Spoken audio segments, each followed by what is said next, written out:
Start करो।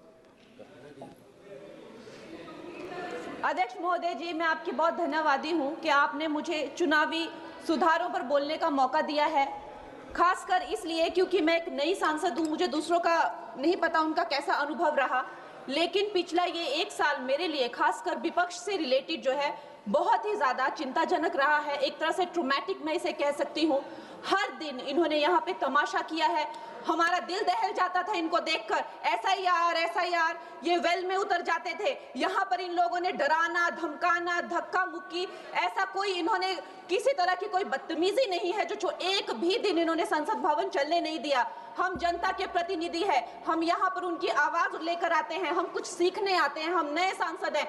इन्होंने संसद अगर पिछले 2-3 दिन को छोड़ा जाए तो साल पर शायद ही थोड़ा चलने दिया है। एसआईआर कर करके इन्होंने यहाँ पे तमाशे किए, लेकिन अब जब इनको बोलने की बारी आई एसआईआर पे, तो अध्यक्ष महोदय जी हम देख रहे हैं कि कल leader of opposition Rahul Gandhi ji ने, मुझे लगा क्या खुलासा होगा, हम भी बड़े उत्सुक थे, सारी साल हमने एक ही शब्द सुना है, अब ये क्या ग्रैंड रेवलेशन होगी। लेकिन राहुल गांधी जी जो लीडर ऑफ ऑपोजिशन है, उन्होंने कल जब कहा खादी है, खादी में धागे हैं, धागे में लोग हैं, लोगों के अंदर, उनको जब कहा गया कि आप पॉइंट की बात कीजिए, तो उन्होंने कहा कि मैं अपना फ्रेम कर रहा हूं, मैं अपना आर्ग्यूमेंट फ्रेम कर रहा हूं। और इतनी देर बाद जब वो फ्रेम करके पहुंचे तो ले देकर वो वापस उसी अंतर्राष्ट्रीय मूल की महिला, अध्यक्ष जी मैं एक महिला होने के नाते आपसे रिक्वेस्ट करना चाहती हूं कि every woman is entitled to her dignity. वो अंतर्राष्ट्रीय मूल की है, विदेशी महिला है, लेकिन उन्होंने कितनी बार आकर उन्होंने सोशल मीडिया पे कहा है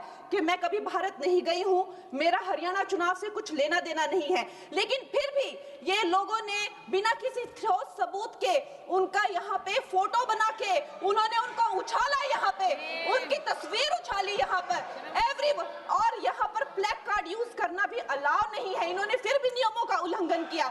मैं चाहती हूँ सबसे पहले तो मैं इस सदन की तरफ से उन महिला से बहुत ही माफी मांगती हूँ कि इस सदन में बिना कि उनकी आजकल जो पर्सनैलिटी राइट्स का भी एक बहुत बड़ा क्राइम होता है, उसके उपरांत उनका फोटो यहाँ यूज किया गया, मुझे बहुत खेद है। भारतीय संसद की तरफ, संसद भवन की तरफ से हम उनसे माफी मांगते हैं। और ये देखिए महिलाओं का हमेशा ये अपमान करते हैं, लेकिन हमारे प्रधानमंत्री चाहे बेटी बचाओ बेटी पढ़ाओ हो, महिलाओं को शौचालय देने से लेकर, महिलाओं को गैस देने से लेकर, महिलाओं को जो है वो छात्रवृत्ति न जाने कितनी ऐसी योजनाएं हैं। कांग्रेस वालों शायद तुम लोग ये समझ नहीं पा रहे हो, ईवीएम्स हैक नहीं करते हैं प्रधानमंत्री लोगों के दिलों को हैक करते हैं। और ये लोग दुहाई देते हैं कि वो जो पुराने जमाने के दकियानूसी, वो जो चिट कागज पे लिखकर जो मतदान होता था वो सबसे अच्छा था।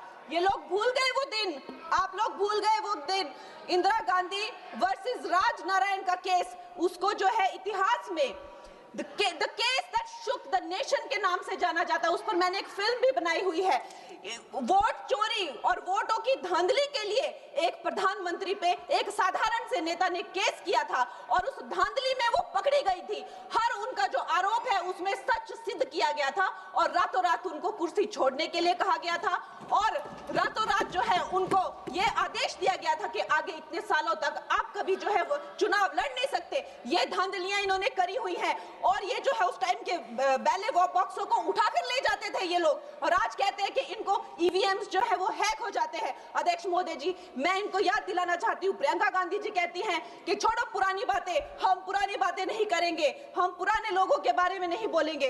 तो मैं ये जानना चाहती हूँ कि आपकी जो माता जी हैं वो तो आपकी अध्यक्ष है और इस वक्त की वो अध्यक्ष है, उनकी जो है आप देखिए जब उनकी नागरिकता नहीं थी, जब उनके पास 1983 में नागरिकता आई, उसके कितने साल पहले से वो वोट देती आ रही हैं।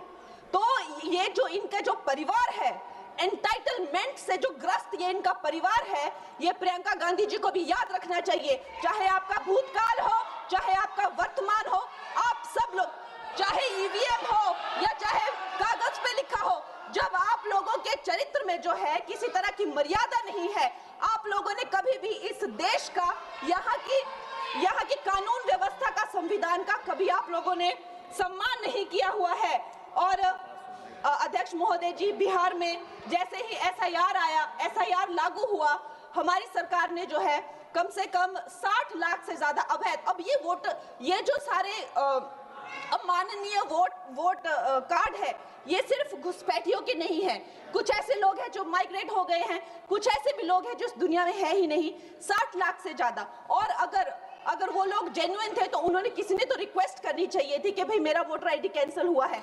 उसके उपरांत जो है 21 नए वोटर आईडी जो है उन्होंने दिए हैं। और इस तरह का एक माहौल बना बिहार में कि आज तक की सबसे ज्यादा वोटिंग जो है 67% वोटिंग हुई।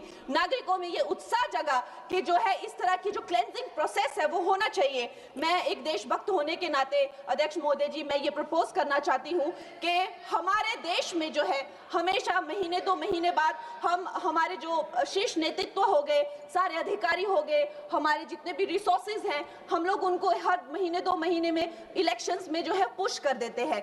इससे हमारे देश का बहुत ही भारी नुकसान होता है।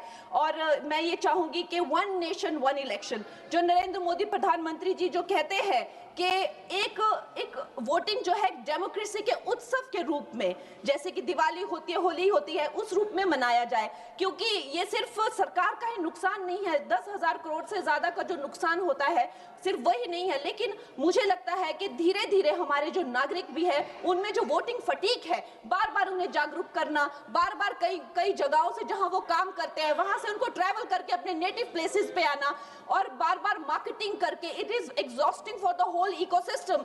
तो मैं ये प्रपोज करना चाहती हूँ कि 1 नेशन 1 इलेक्शन को लाया जाए और ये जो भी हमें जिस तरह की जो असुविधा होती है हर महीने 2 महीने में इलेक्शंस की, उससे जो है हम बच सकते हैं। जय हिंद। धन्यवाद जी।